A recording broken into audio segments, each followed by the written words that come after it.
you're going to go home, go visit, you're going to see these red flags, and then you're going to want to have a conversation, but just hold on a minute before you have the conversation and go in all guns a-blazing, because if your parents told you when you were a teenager, you can't date that boy, I mean, what are you going to do? I mean, you don't want to go in and just tell them what they're going to do, because they're going to do the opposite, and they're going to shut down and they're not going to want to listen to you. Welcome to Aging in Style, the podcast dedicated to celebrating aging and what it takes to do it well. I'm Lori Williams. I'm a certified senior advisor and senior housing expert. In each episode, you'll learn stories of older adults who are thriving in their 70s, 80s, 90s, and in some cases in their hundreds. Whether you're an older adult or the child of an older adult, this podcast is filled with insightful resources, organizations that are doing incredible work, and stories that will inspire you to volunteer, learn, and who knows, maybe even skydive in your golden years. Hi, welcome to Aging in Style. We are close to the holidays, so yay if you're ready, and maybe not so yay if you're not. But I always like to talk about red flags to look for when visiting older family members, because it's such an important topic. And I'm telling y'all, after Thanksgiving and even on Thanksgiving Day, my phone and email just starts blowing up with people who are like, oh my gosh, I just went to see my mom and I'm so worried. Or I saw my grandma and this is not good. Grandma and grandpa both have dementia and are trying to stay home. So, I think it's important to know what to look for when you're going to visit family members, and then we can kind of put a game plan together. That's what I want this podcast to have you know, the red flags to look for, so you have that knowledge. But we're also going to talk about some safety things and fall risks and some other things like that. So here's the big question.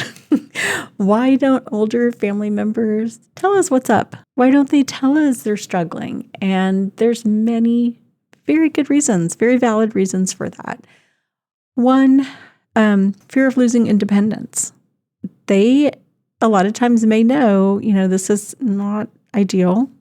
Things are not great, not safe, but they don't want to lose their independence, especially like men and driving. Oh my gosh, that's just huge to them, to lose the ability to drive a car. And I mean, that is huge if you think about it. We all rely on our cars here in the U.S. to go anywhere. So that's a big fear. Two, they don't want to be a burden on their kids. A lot of older people feel that way. They know their kids are busy and they don't want to be a burden. And denial, they truly think they're okay, especially, if they have some dementia, they may think they're just fine. Another big one, fear of the unknown. They think everything is a nursing home. I put that in air quotes. You can't see me, but I'm air quoting nursing homes. A lot of people that I talk to, they don't realize what's available out there. There's, independent living, there's senior apartments, there's assisted living, memory care. It's not like a 1970s nursing home. Yes, there are still nursing homes out there, but there are many, many other options. And a lot of times I'll talk to people who are thinking they're going to have to move to a nursing home, and they're moving to a beautiful independent living apartment, which quite honestly, I would like to move into some days and not have to cook or clean or anything. So it's just that fear of the unknown. And then a lot of times if it's a couple, they feel like they're going to have to be separated from each other, especially if one has dementia. And that's not the case at all. There's many options where a couple can stay together. They're just getting some help instead of it all being put onto, one person in the couple. Or maybe one is so far advanced with dementia, they would be better served where one is in memory care and one is in assisted living. But, it's a case-by-case kind of thing. But there are options out there. There's lots of different solutions we can come up with where they're safe. And, that's a lot of times people may be like a year since they've gone home to visit, say, their grandparents. And they've only been talking to grandpa. And he's like, yeah, everything's great. Grandma's great. And you go to visit and grandma is repeating herself constantly. She's not able to stay on task. She can't remember how to make her famous cornbread dressing or whatever it may be. And grandpa's been covering for her. And that happens a lot, y'all. So when you arrive at mom and dad's house or grandma and grandpa's, what are the red flags you're looking for? You're not going to walk in and be like, with a checklist, I'm going around your house and I'm checking off, I'm looking for this. No, don't do that. You are just casually observing, not making a big deal about things. But these are the things you're kind of looking for. Physical appearance and hygiene. Just kind of notice, has there been a significant weight loss or weight gain? How's their appearance? If they were usually well put together, are they wearing dirty clothes? Maybe mom's hair is not done, doesn't look like it's been cut in a while, or dad hasn't shaved, and that's very abnormal for him. Do you smell, body odor or dental hygiene? Are they not taking care of their teeth? Are their teeth missing? Things like that going on. Unexplained bruises, cuts, or injuries that might tell you that they've had a fall. You're also going to look around the home, just see what the environment is looking like. Are you seeing piles of unopened mail or unpaid bills? And maybe dad was like on top of it. Like he took care of his bills. He had his immaculate filing system. My husband was like that, by the way. I mean, just had a file for everything. And, since his stroke, I've taken over that. And let me tell you, my filing system kind of looks like that pile of unopened mail. Just kidding. Bills are being paid, but I do not have a great filing system. But if they did have a great filing system and now you come in and there's just piles of bills and things not taken care of, there's, a change, that would be a concern. Is there expired or spoiled food in the refrigerator?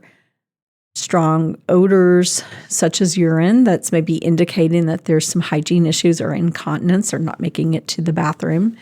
Is the living space dirty and cluttered? And again, I mean, if they never were, great housekeepers, that's one thing. But if all of a sudden, mom who kept everything, every throw pillow in place and perfectly fluffed with the little, put the little dent thing in the in the center of the pillow. You know what I'm saying? Like you do like the karate chop to make it look, I don't know. I've been doing that lately because I watch HGTV sometimes. But if they were like that and now everything is just a mess, that's a concern. Are they having difficulty doing household tasks like doing their laundry, dishes, cooking, anything that is abnormal?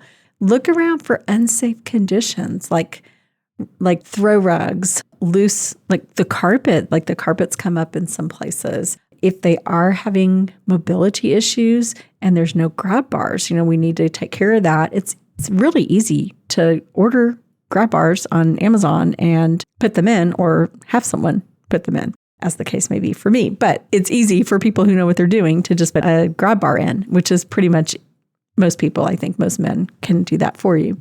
And women too. I'm sure there are women who can do it. I need to take a class, actually. I keep thinking, I'm going to digress here for a minute. I think Home Depot and Lowe's should have a class for women who have been widowed, divorced, or their spouse is incapacitated, such as my case, or just women who want to know, single women, we want to know how to use tools and how to fix things. Because I have been learning, I have a toolkit that my kids got me for Christmas. It's pink, but I don't know how to use these tools. And I really would like to take a class. So I'm throwing that out there for Home Depot, Lowe's, someone out there. You need to have a class just for women and teach us all the basics so that we can put up our own grab bars or whatever we need to do. Okay, sorry, I digressed there for a minute. Also, we're looking for poor lighting because that's a fall risk right there with poor lighting. Signs of any kind of neglect or disrepair in the house. Like is their oven not working? Is the AC not working? Things like that you just really want to be aware of. Check their mobility and safety. Are you noticing that they're having some trouble walking or they're sort of like furniture surfing where they're holding onto the furniture for balance as they walk, kind of going from one to the other and then grabbing onto the wall? Are they having difficulty getting in and out of chairs or bed? Have they had a recent fall or have they developed a fear of falling, which could tell you that they've had a fall? Mental and emotional health red flags. So confusion, disorientation, memory lapses, just like forgetting names or appointments or familiar tasks. like grandma making cornbread stuffing or whatever. And she suddenly can't remember how to do it. And she's made it for the last 60 years. Okay, how was, she always did it by memory and now she can't remember how to do it. That would be a concern.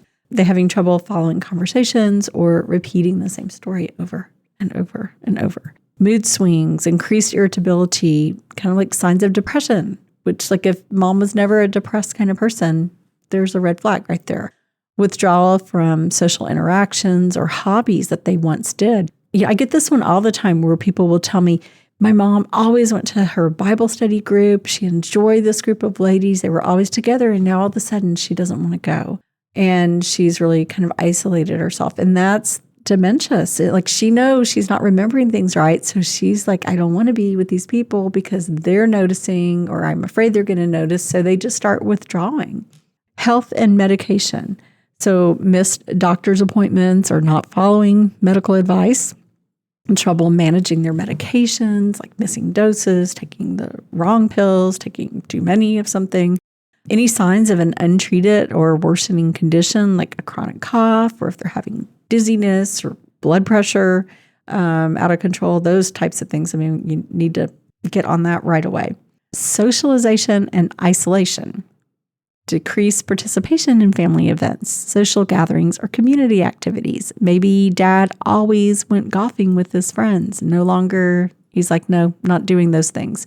Maybe mom was a regular for bingo at the senior center and she's no longer going. Complaints about feeling lonely or isolated and no longer having contact with friends and neighbors. Another red flag you're going to look for or are going to be cognitive and financial signs. So confusion about their finances, bills, or bank accounts. Any unusual or unexplained large withdrawals from bank accounts. Years ago, I had a lady I was helping with her father, and he had written, like he always had this lawn service that was coming to the house, right? And like it was always like the same amount. Say, I don't remember what it was, but say it was like $100 a month. They came and cut his grass or whatever. And then one month she sees this huge like $3,000. And, she asked him about it. He's like, oh, yes. Well, the lawn guy, he said he would rake up the leaves and that's what it costs. So, someone taking advantage of an older person, which just makes my blood boil, as it should everyone. But, that happens, unfortunately. Giving money away or falling for scams. The romance scam is one that has affected a lot of people, unfortunately. And I've heard a lot of really, really sad stories. And, sometimes people think just because you're 85 years old that, you're not going to fall for a romance scam. No, it happens. And it has happened here recently. I know that it happened to someone in my area who was in her 80s and she gave just pretty much all of her money away in a romance scam. It's very difficult to recover any of that money back, too. Any difficulty understanding financial statements or forgetting to pay really important bills. So how do we create a safe environment? Because here is the truth. You're going to go home, go visit, you're going to see these red flags, and then you're going to want to have a conversation, but just hold on a minute before you have the conversation and go in all guns a-blazing, because if your parents told you when you were a teenager, you can't date that boy, what are you going to do? You don't want to go in and just tell them what they're going to do, because they're going to do the opposite and they're going to shut down and they're not going to want to listen to you. So let's have a conversation. Let's kind of look at these red flags that you've come across. If there are some that are just, there's absolutely no way they can be living in this house, then you have to make an immediate plan to move them to a safe environment. 90% of people want to stay in their home as long as possible. And I support that, totally get it. It's not always going to be possible. So there are going to be times when you have to move immediately. But the majority of the time, we can come up with some things that can make the house safe and they can stay there longer. So let's talk about some things we can do to create a safer environment. So the big thing are falls. So 1 in 4 people, 65 and older, will fall each year in the U.S. That is according to the CDC. And that is the majority of calls we get. Things have kind of gone south due to a fall. So kind of the facts about older adults and falls. And again, this is information that comes right from the CDC. You can go to cdc.gov and read all of this and more about falls. So falls are the leading cause of injury deaths for older adults. 1 out of 5 falls causes an injury, such as broken bones or a head injury. Women fall more often than men and account for 3/4 of all hip fractures. Many older adults who have fallen do not bring it up at medical appointments. They may not even tell you that they fell. And falls, this is the big one, falls can be the game changer. And we say that all the time in our team. As you know, I own a placement service. So when people call us, there's been a fall, a hip's been broken. I mean, that's where we go from a lot of times living independently at home to moving into some sort of senior housing for some assistance. So we want you to prevent falls because I don't want you to call me and say, my mom has fallen, she can't go back home, we have to come up with another solution. I want your mom to stay safe and happy at home as long as possible. So what can you do to prevent falls? And there's like 4 big things you can do. 1, have your healthcare provider review medications, because sometimes medications can cause dizziness and cause people to fall. So let's just make sure they're not over-medicated, they're on all the right medications that they should be on. 2, exercise. We all know this. Every one of us knows this. Exercise to improve your balance and strength. 3, have your eyes and feet checked. And 4, make your home safer. And your home can be your house, or it could be a senior apartment or assisted living. But there are things we can do at any level to stay safer from falls. Speak up. And I feel like a lot of older people don't do this, but you need to speak up when you're talking to your healthcare provider. Talk openly with them. Tell them if you've fallen, fess up to it, okay? Maybe it was just a one-off, you just tripped or whatever. I mean, I've had those moments myself where I just was standing and was not anymore. But I mean, it can happen to the best of us, but you need to find out if you're having falls, what's causing it, what's going on. Talk to them about, what your risks are, how to prevent it. Have those medications reviewed, and then also ask about taking vitamin D to improve your bone, muscle, and nerve health. Keep moving, like I said about exercise. Begin an exercise program. Can focus it on strengthening your core and improving your leg strength and balance. There are wonderful chair exercise programs at senior centers, even like a lot of like these big neighborhood HOA communities. They have clubhouses. I've been in some of those recently here in Texas, and they have chair exercise going on there. Tai Chi, yoga, water aerobics. Go to the YMCA, check with your, community center. I mean, there's always something around you. Also, make sure you stay hydrated. It's a big issue as we get older. People kind of lose that sense of thirst, and they're not drinking enough. Or here's the other thing. They don't want to drink because then they're going to have to go to the bathroom. And then sometimes if you're having some mobility issues, it's hard to go to the bathroom. So it becomes this sort of vicious cycle. And then speak with your doctor and see if maybe physical therapy, if you're having some significant weakness, you may qualify if the doctor orders it. You may qualify for some physical therapy that your Medicare will pay for. So there you go, win-win. And you can do some exercises to get you stronger. Make sure you have your annual eye exam. Every year, check with your eye doctor, see if you need to update your glasses. Check for glaucoma, cataracts, macular degeneration, because poor vision increases your chance of falling. And again, what we're trying to do is keep you from falling. Take care of your feet, have your feet checked once a year, discuss proper footwear. I mean, maybe you love your flip-flops, but, I think that's probably, now I'm just making this up, but I'm just going to say it's probably one of the most common types of footwear to fall in. I could be wrong, but I'm thinking so because I know I've almost fallen a few times, and I love flip-flops. But, at some point we have to go. We got to be safe. And then ask if your doctor notices anything, if you need to see a foot specialist, if there's something going on. So making your home safer. And again, we said wherever your home may be, whether you're still living in your house you've been in for 40 years, or you've gone to a senior apartment, or even if you're in assisted living, all of these apply. So remove clutter. Anything that you could trip over, like papers, books, clothes, shoes. Shoes are a big one that people fall over. Remove those from your walkways, or if you have stairs, remove them from your stairs. Remove small throw rugs. People fall all the time on throw rugs, and I know they're cute and you want them out and everything, but if you have to have them, use double-sided tape to keep them from slipping. Keep items that you use often in cabinets that you can reach so you don't have to get on a step stool. And, I shared this not long ago. I guess about a year ago, and I go to visit my mom. Here's my mom, 84. What is she doing? She's on a step ladder, like going to a cabinet up over the refrigerator. I'm just like, what are you doing? There's like your sons are here. Everyone's here. We could do this for you. So don't do that. Install grab bars next to and inside the bathtub and next to the toilet. Use non-slip mats in the bathtub and on your shower floors, and improve lighting in your house. Add night lights.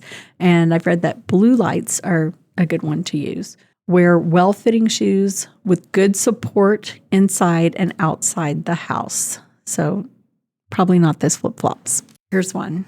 Pets. We love our pets so much, but they can be a fall hazard. And I am in no way saying don't have a pet, because I think pets are wonderful for people of all ages.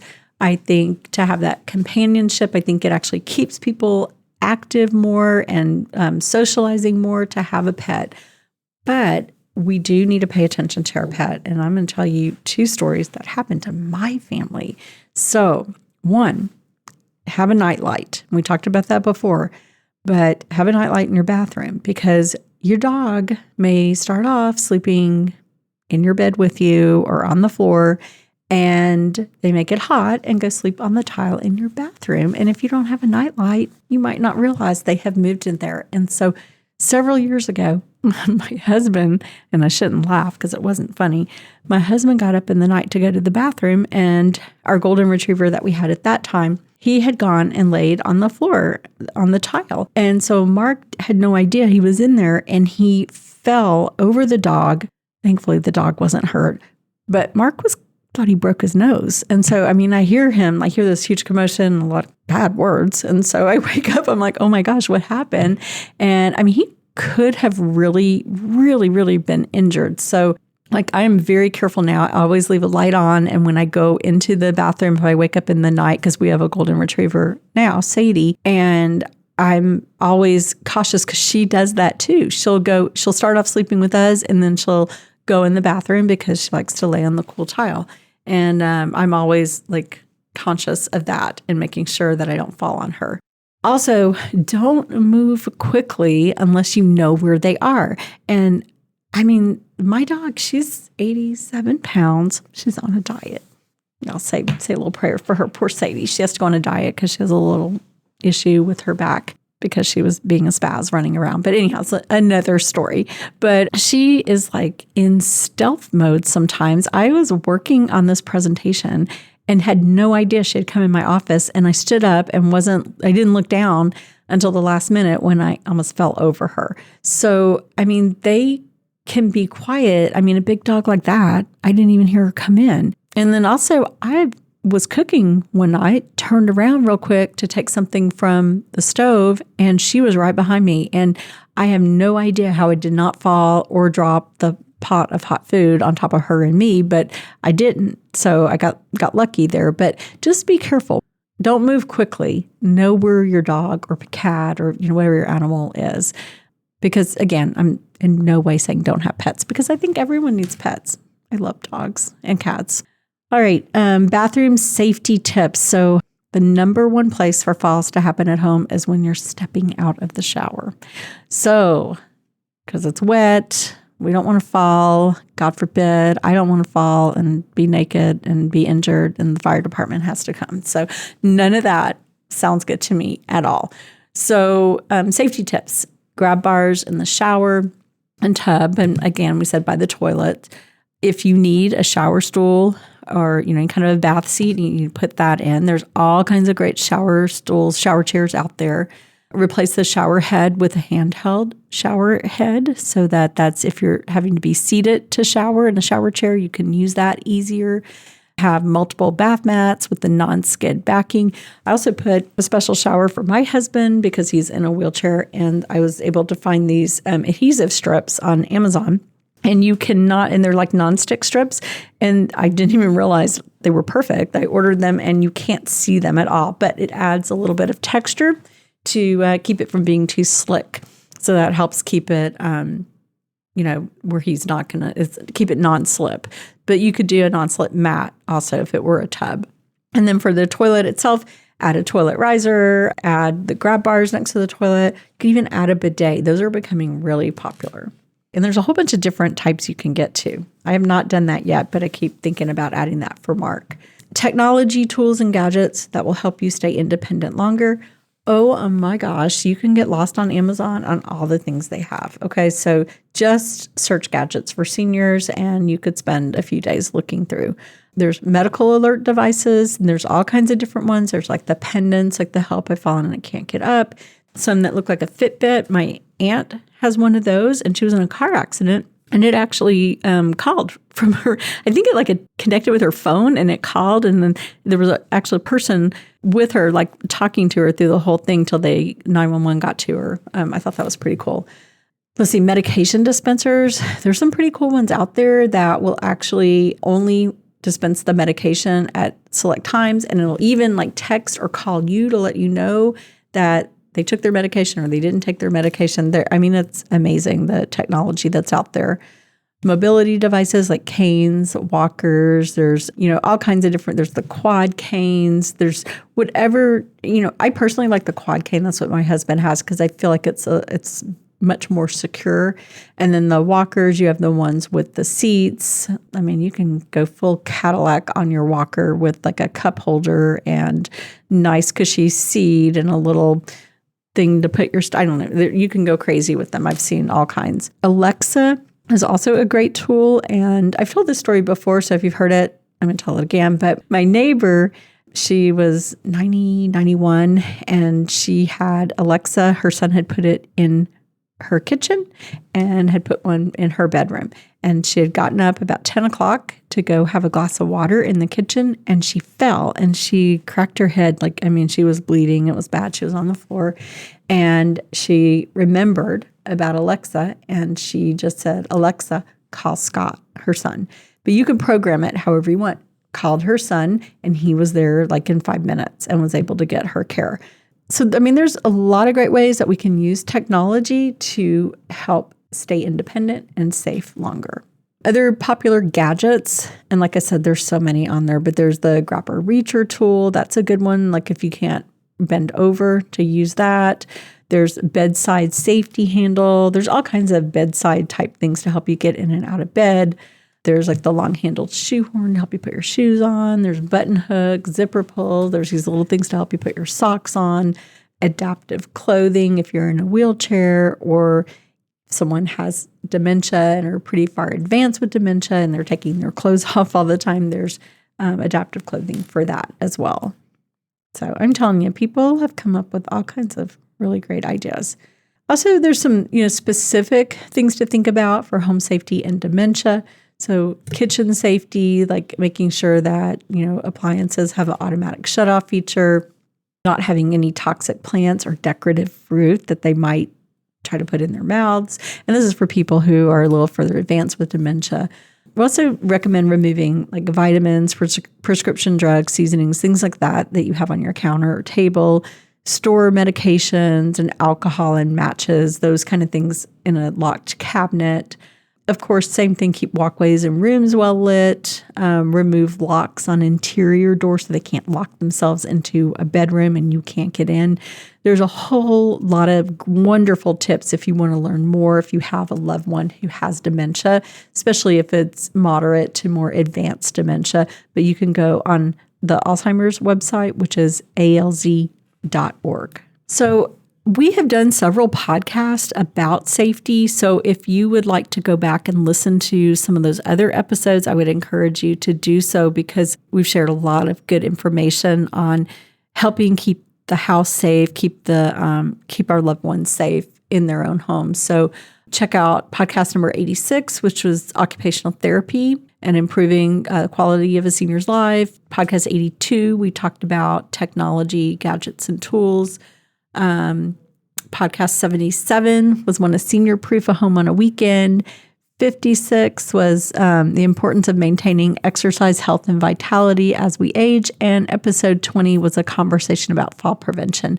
And fabulous Anna, my producer, will put links to each of these in the show notes, I'm sure, so that you will be able to easily find all of them. So thank you so much for tuning in. Enjoy your holiday season. That's what it's all about, is going and seeing family and spending time with them. But be sure to check for these red flags. If you notice anything that alarms you, then just know it's time to put a plan in place. And, it's best to be aware and not be the ostrich and stick your head in the sand. We can help you with that, and with lots and lots of resources we can share with you. So don't be worried about that. We're always here to help you. All right. Thanks for listening, and we will talk to you next week. Bye-bye.